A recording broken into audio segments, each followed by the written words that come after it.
Today's theme is that God is all-knowing. This is part 2, and it comes from Psalm chapter 139, verses 3 and 4. Verse 3 says, "You comprehend my path and my lying down, and are acquainted with all my ways. There's not a word in my tongue, but behold, O Lord, you know it altogether."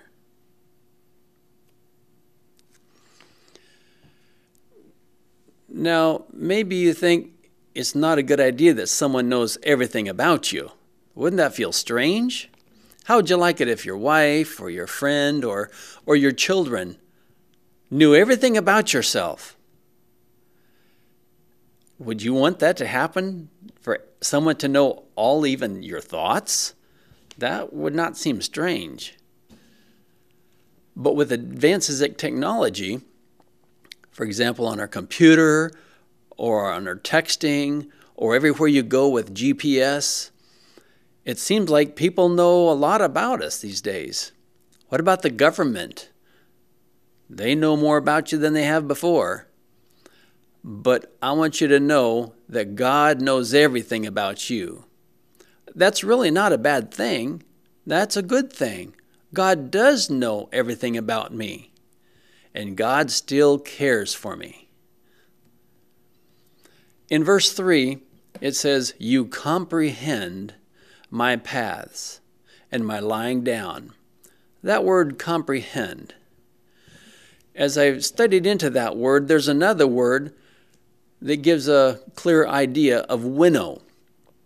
That word really comes from the idea of Jewish farmers years ago, is they would gather the harvest. You know, different grains like wheat, oats, barley. They'd gather the grain together, and then they had to go through this process of separating the seed from the chaff. Well, so they'd get it all together, and they'd make bread, and what if you have that shell that's in there? That doesn't feel good. It gets stuck in your teeth.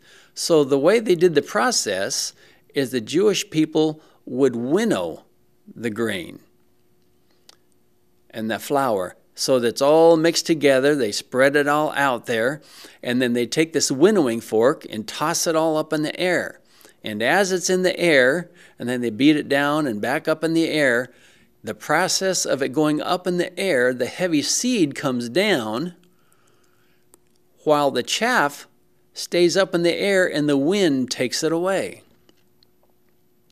So they continue that process very carefully, because those farmers don't want to be eating bread with the shells getting stuck in their teeth. So they grind the grain very carefully and do the winnowing process to make sure there's no chaff left. That's the same concept of how God searches us. He winnows us. And so as God searches, he says he even knows about our lying down, even like our dreams. So for myself, sometimes I don't remember my dream. Somebody tells me, oh, I dreamed this and that, but I don't remember it. I just forget it and go on with life. But God knows all of my dreams. It says he knows my ways.